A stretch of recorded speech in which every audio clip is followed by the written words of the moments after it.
Hey guys, it's Cyrus of Chaos. As you all no doubt already know, a video was released on Friday called Fencing's Biggest Open Secret. You'll find a link to that video in the description, and I highly recommend you watch that if you haven't already before you watch this video. But basically, I've been asked dozens of times since that video came out on Friday for my reaction to it, and rather than having the same conversation over and over again, I decided I would make this video about it. But before we get into all that, let's talk about boxing. So, the International Boxing Federation was founded in 1983 and was essentially boxing's equivalent of the FIA for many years. I say was because in 1999, the IBF's reputation was ruined when their founder, Robert Lee, was indicted for racketeering and taking bribes in exchange for helping to boost the rankings of certain boxers. In addition to him, the president at the time, his son, and the South American IBF representative were also indicted on those same charges. A few months ago, the International Olympic Committee voted to de-recognize the IBF, and this basically means that they don't get to host Olympic boxing anymore. This vote in the IOC was brought up by Thomas Bach, and if the name Thomas Bach sounds familiar, but you're not exactly sure who he is or you heard the name before, Bach is an Olympic fencer from Germany who now occupies the position of president of the IOC, and you probably heard his name in relation to the Carlin scandal at World Championships this year. If you don't remember that, essentially what happened was Carlin was disqualified, given a black card, for refusing to shake hands with her Russian opponent, Smirnova. That was the official explanation, but that's a pretty big distortion of the truth, because Carlin was actually trying to tap blades with her opponent for several seconds, in fact, and tapping blades during COVID time was a perfectly acceptable alternative, social distance alternative to shaking hands. And even though she had been assured by some higher up in the FIE that it would be okay to do that, she was black-carded afterwards and disqualified from World Championships in an Olympic qualification year, which is a big deal. After she was disqualified, Thomas Bach wrote a letter admonishing the FIE for their poor handling of the situation and granted Carlin a spot at the Olympics, which was unheard of. Like, everyone was freaking out that that had happened. So essentially, the IOC is not very happy with the state of the FIE and fencing in general, and the major reason for that is the continuous stream of bad press we've had, from Usmanov getting indicted when the war in Russia happened, to this whole nonsense with the handling of the black card, to all of the allegations of sexual assault in the United States that are coming out. But it's just been such a stream of shit that they're just not happy with us. And one of the major reasons that we continue to receive support from them at all is continue to receive support from the IOC at all is because the president, Thomas Bach, was an Olympic fencer. But his term as president is coming to an end soon, and sometime in 2025, he'll no longer be the president of the IOC, and when that happens, if our sport continues to be the shit show that it currently is, we will be fucked. Okay? So, the seriousness of this problem cannot be overstated. One of the major draws getting people into our sport and pushing them to pursue it at the highest level is the possibility of Olympic qualification. And what will happen to our sport if that draw is taken away? The level of the sport will definitely suffer.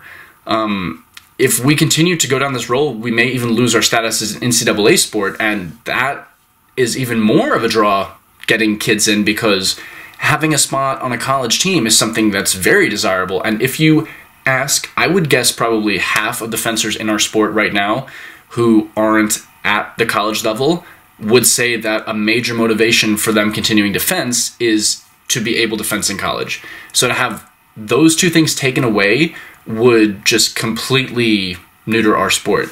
So all of this is just, it's really depressing to talk about. And I don't want to get into the specific allegations made in the video, but I will say this. From what I know of things that are happening behind the scenes and not in public, the tone of the video is actually quite tame. During my time as a high-level athlete, a high-level referee, and a high-level coach, I've seen and heard about so many unacceptable and shady things happening in our sport that if I actually listed them all here, you'd probably come away from this video very depressed. So I actually want to take this conversation in the total opposite direction. I want to discuss what we can do about this and where we go from here. So for the rest of the video, let's actually assume that there are no instances of cheating or foul play at all in Sabre at any level. The main issues that are causing this problem, in my opinion, are one, the incentive structure in Sabre, meaning like how we choose our actions, and two, how big a role refereeing plays in our sport relative to other sports. And there will always be calls in basketball or football that can be debated, but we aren't arguing about what the fundamental nature of a goal is or what a basket is. Those things happen, and once the ball crosses a line or once it goes through the metal circle, it's a goal or a basket or what have you. So things like that are objective, and when decisions are made in those sports, they're infrequent enough that they usually don't have a gigantic game-breaking impact on the sport. Obviously, there will be some situations where that's unavoidable, but it doesn't happen to the degree that it does in Sabre, where every single touch is determined by the referee. So, obviously, in Sabre, that's not the case at all. Every touch is pretty much determined by the referee, and that got worse in 2016 when we made the timing essentially increased by 1.5 times when it went from 120 milliseconds to 170. So, the really depressing thing is currently in Sabre fencing, I can't name a single pair of situations that's clearly defined. So, for example, if you attack me and I try to block you, is it a pair opposed or is it a mal pare? Hard to say. If I make you clearly miss, like we established that I make you miss and then I attack you, but you went forward extremely quickly after you clearly missed, is it your touch or is it mine? Again, hard to say. If I jump in super deep to the first zone and then start slightly ahead of you when you jump back in response to me, is that attack no for me or, is that attack no for you or reprise for me? It's hard to say. If I hit you while your arm is back in the first zone, is it attack and prep or attack counterattack? It's hard to say. And so taking all of these situations and making every single one of them ambiguous creates the effect that we're now relying on the referee to determine everything. Every touch can be argued and justified in any direction for pretty much any reason. And so situations like that, which should be clear, are now things that can be debated. And that puts a lot more power in the referee's hand. And that's the main problem here.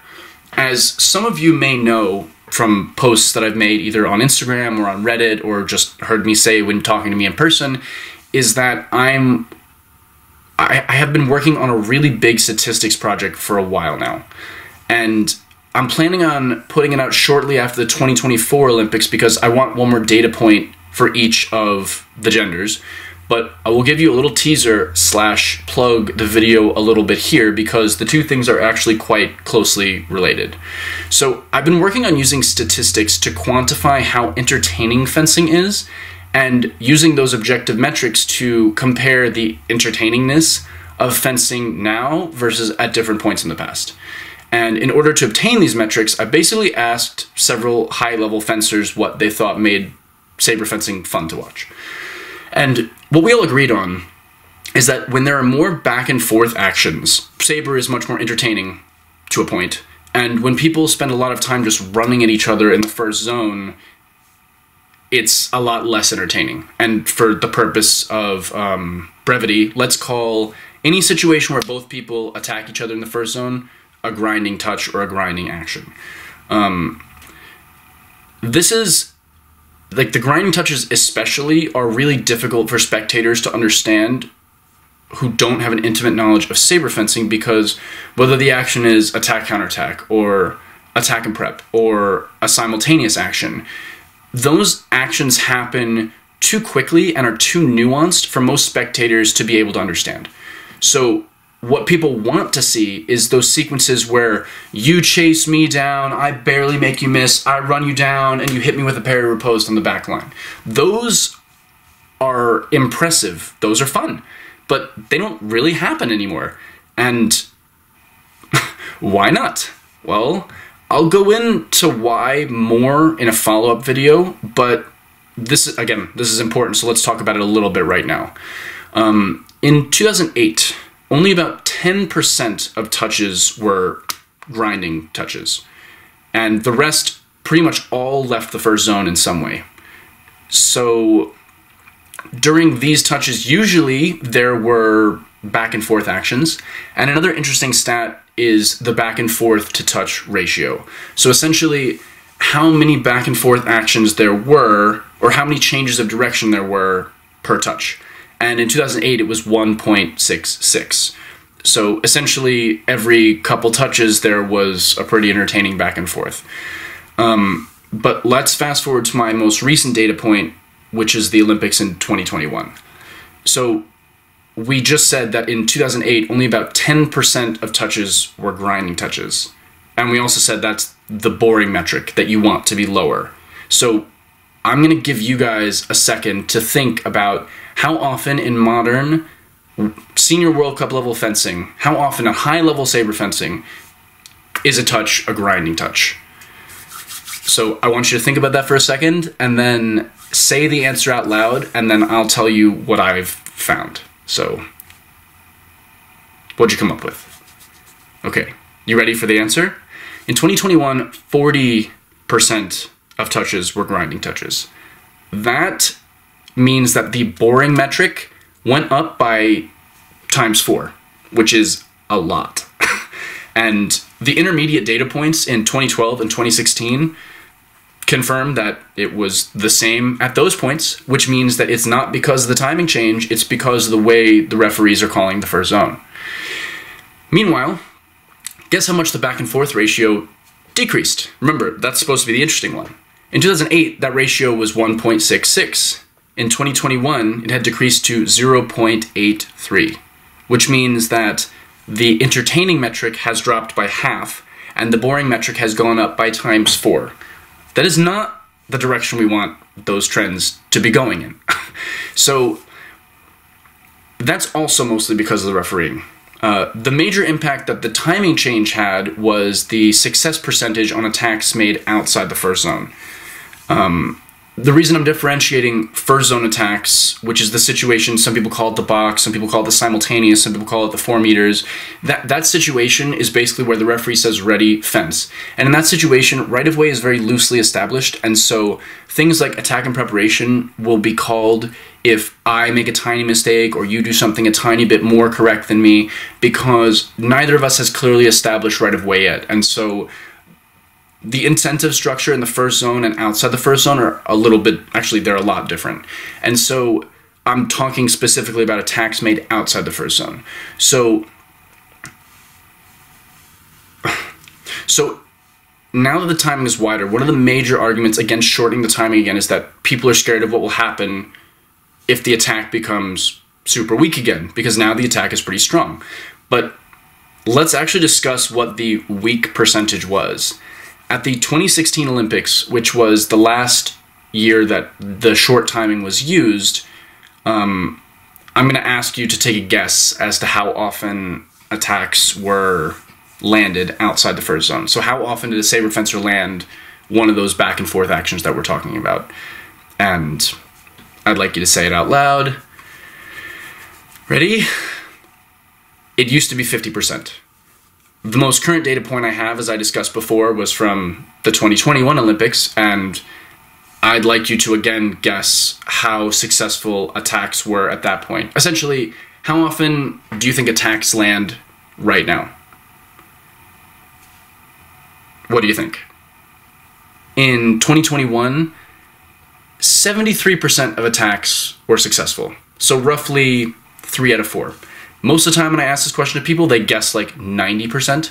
And the difference between 50 and 73% may not seem like that much, and it's probably not as high a change as you were expecting, but it is a gigantic difference.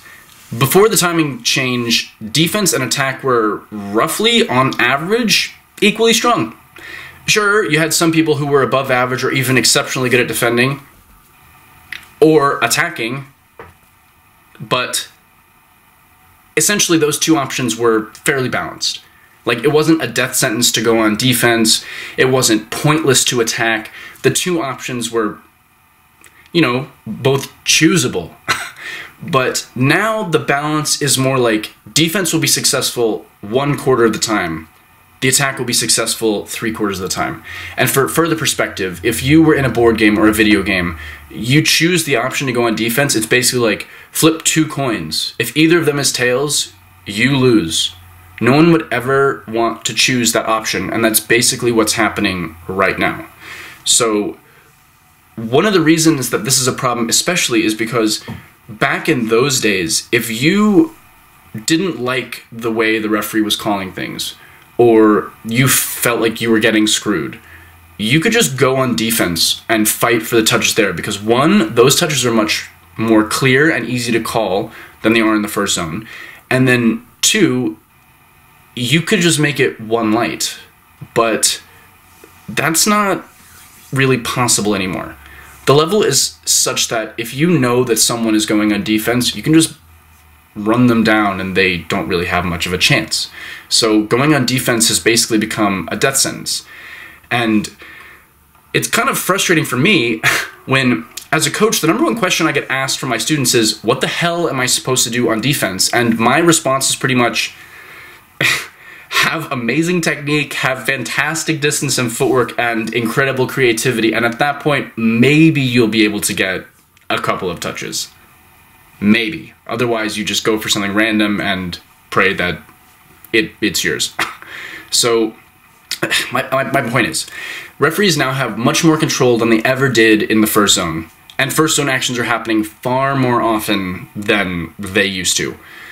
Situations that used to be obvious and not debatable have become subjective, and defense has become incredibly difficult.